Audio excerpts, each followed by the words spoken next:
You're listening to Do This First, a daily personal development podcast that focuses on science-backed, actionable steps towards your best year ever.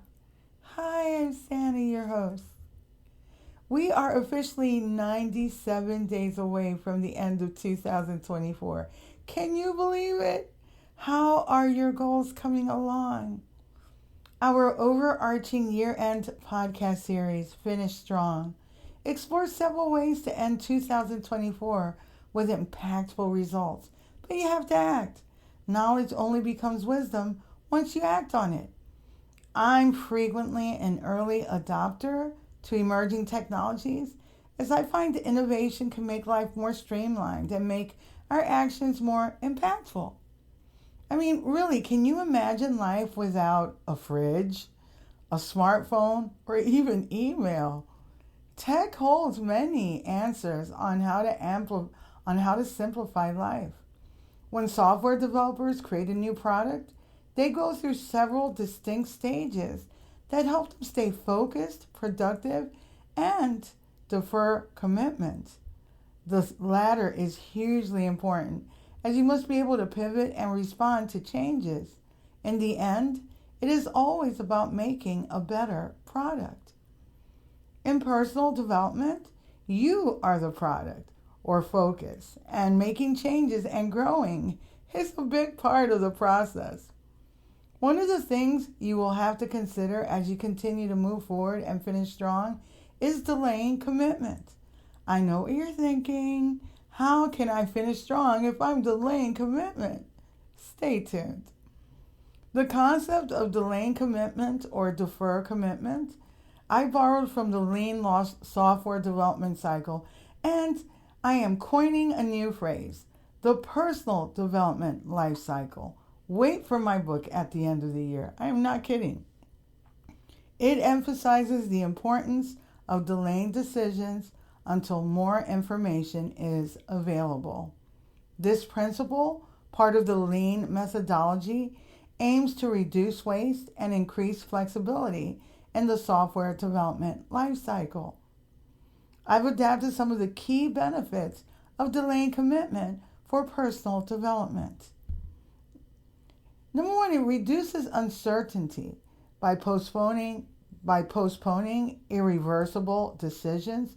We can gather more information and come to an understanding of the potential steps forward, and also reduce the risk of making costly mistakes. There is an old adage that says the road to success is paved with failures, and I've even discussed this over several podcast episodes, and it is true.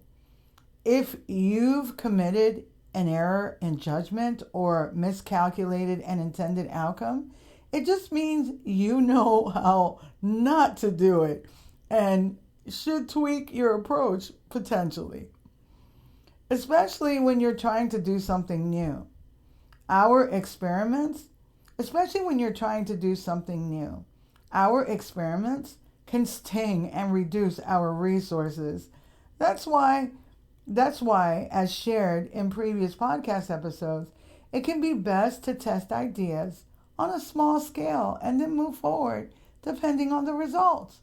However, failing is not something we should intentionally do, and it certainly should not be glamorized per se. The failure romance is something I've been noticing more and more across mediated platforms. I'm concerned that our society is sending the wrong message to our children and the upcoming generations. The reason why the success stories of Thomas Edison, J.K. Rowling, and Steve Jobs are so compelling is because they are the exceptions to the rule. The key word in that sentence is exception. Continuing with our theme in software development, an exception is a condition or event that disrupts the normal flow of a program's execution. In programming and software development, exceptions are typically used to handle errors or unforeseen circumstances that occur during runtime. They provide a way to manage situations that require special attention rather than allowing the program to just crash. Finishing strong means being realistic, which in turn will help you stay grounded and accomplish more without the unnecessary setbacks. The key word in that sentence is unnecessary. Some things can be avoided with a little thought, reflection, and pre-planning. Are you with me? The Harvard Business Review is with me as they published research concerning the disastrous effects failing can have on us. Firstly, according to the findings, most people learn more from success than failures. The exception there, that word again, are those of us that are highly motivated. Raise your hands. Secondly, when people fail, they withdraw and move to protect their ego from damage, which is natural. They feel insecure and it erodes their trust. This is why delaying commitment is an ingenious strategy for finishing strong. Why? Because delaying commitment is about taking proactive steps to negate possible setbacks. When you do this, you're able to make solid choices that can move your life forward. In the lean software development lifecycle and in lean manufacturing, when they delay commitment, they gather all the intel, so all the intelligence, the information, the specs, whatever you want to call it. They analyze the information and then decide. It is a process, not a one and done type of thing.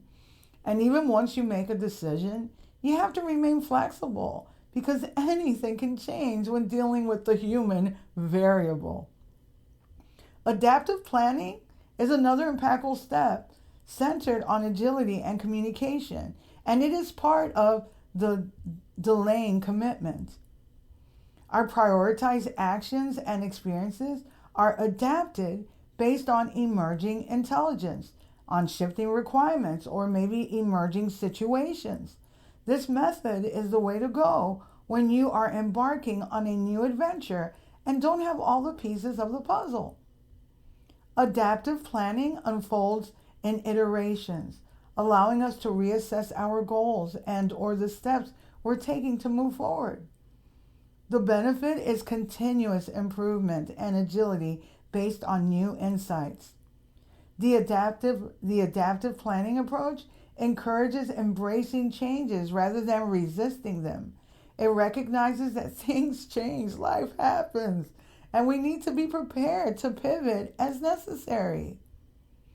Adaptive planning is great when used with ruthless prioritization, which we spoke about yesterday, as plans are made for shorter time frames, often focusing on immediate next steps instead of long-term strategies.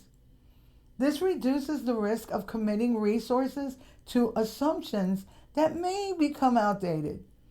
The most current information is what's leveraged with the adaptive planning strategy, so we ensure that work aligns with what will provide maximum value. Sound familiar? Does it sound familiar? It should if you listened to my podcast yesterday. Adaptive planning's superpower, in my opinion, is its consistent check-ins with what is going on in this great big world or just in your intended market that can impact your plans. The fresh information helps us quickly adjust to changes in market conditions or even public sentiment and avoid unnecessary failures. Even the biggest companies can get this wrong. Does anyone remember the Amazon Fire Phone? Anyone at all out there? Finishing strong 97 days from now means trying a variety of strategies that can help you move your life forward. One strategy that we discussed is deferred commitment or delaying commitment, which is a vital principle in the personal development life cycle. I just coined that. That includes adaptive planning. It encourages us to approach decision-making thoughtfully and strategically. Prioritizing flexibility can help us refine and achieve our goals. Staying in the loop on fresh information concerning our intended markets and outcomes can lead to creating new goals and more successful experiences. If you like what you're hearing, don't forget to leave a review. You can also sign up for my newsletter. If you like what you're hearing, don't forget to leave a review. You can also follow me on YouTube. My handle there is @DoThisFirst. You can also read a transcript of this podcast episode and all of my podcast episodes on dothisfirst.life. And while you're there, sign up for my newsletter. My newsletter will keep you in the loop with all the amazing things I have happening this upcoming year, including my public speaking engagements as they become available, and online learning modules, and coaching once that opens up, because I am at capacity right now. But you can certainly get on the waiting list. You can also listen to all of my podcast episodes on my blog.